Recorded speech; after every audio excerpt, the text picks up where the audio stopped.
Elles font partie des populations impactées par la construction du 4e pont. Au nombre de 300, ces personnes résidant aujourd'hui dans la commune d'Anyama sont confrontées à d'énormes difficultés liées à leur déplacement involontaire, en l'occurrence l'insertion de leurs enfants dans un établissement scolaire public. L'école est trop chère ici. C'est une école privée. 40 000 ou 50 000, c'est cher. Boulevard là-bas, nous, maison, on paye maison à 10 000, mais ici c'est 40 000. C'est trop cher. Depuis qu'on est venu, moi, on n'a pas envoyé à l'école parce qu'on n'a pas moyen. On ne peut pas payer maison et puis l'école aussi. On ne peut pas faire deux en même temps. L'année dernière, vu que le déguerpissement était imminent, nous avons commencé à recenser les enfants. Donc nous avons eu une base de données des enfants. Cette année, il fallait suivre l'insertion des enfants. Dieu merci, nous avons répertorié plus de 300 enfants qui habitent dans la commune d'Anyama, précisément au quartier Belleville 2. Et dans ce quartier, les difficultés qui racontent les parents, c'est qu'il n'existe pas d'école publique primaire. Donc nous avons fait un plaidoyer auprès du gouvernement pour que le gouvernement puisse prendre ses enfants en charge. L'affectation des élèves impactés par le projet du 4e pont, au cœur d'une rencontre d'échange entre parents d'élèves et responsables en charge de la réaffectation au titre de l'année 2019-2020 des élèves impactés. La délégation conduite par Marie-Laure Wanyou, responsable du volet social du plan d'action et de réinstallation des personnes affectées par le projet du 4e pont, a donné les précisions sur le mécanisme de transfert et d'affectation des élèves impactés. Il est question pour les enfants du public, bien sûr, de se rapprocher de nous, prendre la fiche, remplir et repartir dans les anciennes écoles, avoir le visa du directeur et puis venir dans le cadre du public, ramener les fiches au niveau de l'inspection du nouveau lieu d'habitation de la famille pour qu'on puisse prendre l'enfant en charge, lui trouver une place.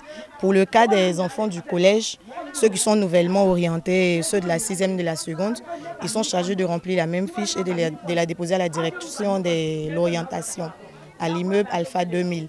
Pour ceux des classes intermédiaires, il est question de remplir la même fiche et de les déposer au 17e étage à la tour D pour qu'on puisse leur trouver une place. J'insiste, c'est que les élèves du public et du semi-privé, c'est-à-dire les élèves pris en charge par l'État.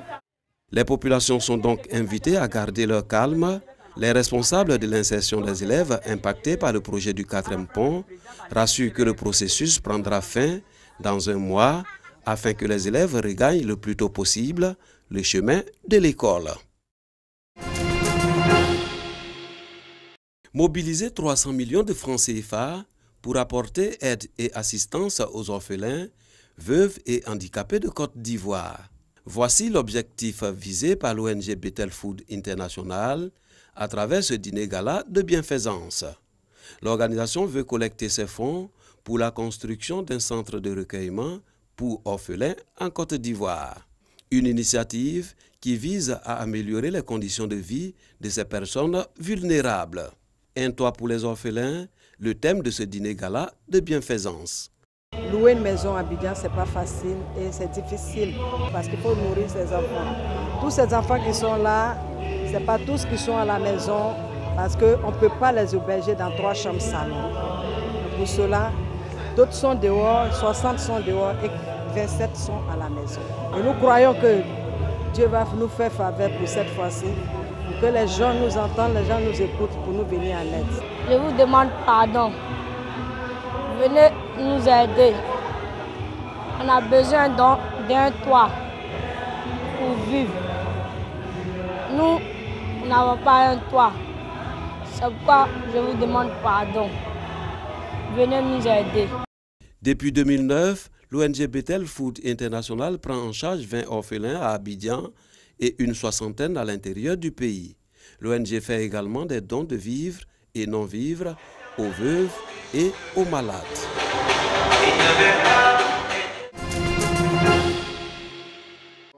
Koutiéné-Dougou, village de la sous-préfecture de Fekese-Dougou, accueille des grands jours pour le ministre des Affaires présidentielles, Téné Birahim Mawatara, par ailleurs, président du conseil régional du Tchologo.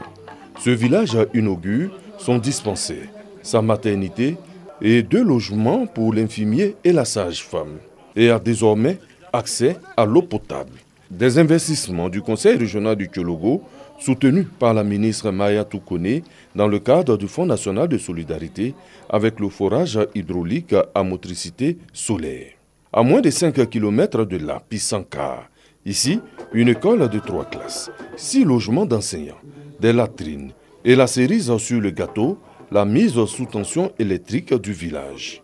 Un jour nouveau se lève pour ces villages. Désormais, nos enfants n'auront plus à parcourir de longues distances pour acquérir le savoir. Désormais, nous pourrons aisément disposer d'eau potable. Le besoin était réel pour une population d'environ 9000 âmes qui vivent ici sans centre de santé et qu'il fallait toujours se déplacer sans véhicule. Très difficile d'avoir un véhicule. Alassane Ouattara, c'est super. Pour Pisanka. Un forage à Koutiéné-Doukou, des latrines à Pisanka. La ministre Maria Toukone apporte ainsi la solidarité de la République à ces deux villages. Si vous regardez bien, c'est cette eau-là qui sert à l'école, qui sert aux latrines qu'elle vient également de fournir avec un investissement de 9 100 000 francs CFA et qui sert également à l'école à côté, également aux encadreurs. Pour le ministre des Affaires présidentielles et président du conseil régional du Tchologo, la culture de la paix apporte inévitablement le développement. Bien entendu, chers parents, tout ceci n'est possible que dans un climat de paix, de sérénité, de cohésion et d'entente. On n'a pas besoin de créer des problèmes là où il n'y en a pas. Essayons de faire en sorte de pouvoir donc nous retrouver pour l'essentiel. L'essentiel, c'est quoi? C'est le bien-être de nos parents. C'est ça qui est le plus important. Tout le reste n'est que verbiage creux. Au total, ces infrastructures ont coûté 356 millions de francs CFA. À Pisanka, l'ONG Oxygène a fait parler son cœur en offrant des kits scolaires composés de tenues, livres, cahiers, etc.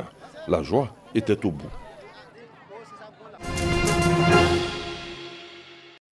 Dorothée Gilbert, étoile de l'Opéra de Paris au tempérament de guerrière.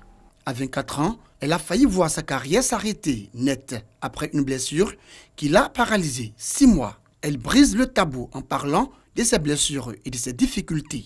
J'ai rencontré plein de jeunes quand je faisais la campagne Répéto qui me disaient je suis pas souple, je pourrais pas être danseuse. Mais moi, quand j'entendais ça, j'avais les poils qui se hérissaient. Je me disais, mais si j'avais arrêté de danser parce que je pensais que j'étais pas assez souple, mais alors j'aurais arrêté parce que j'étais pas assez souple, j'aurais arrêté parce que j'avais pas assez de pieds, j'aurais arrêté parce que j'étais trop en dedans.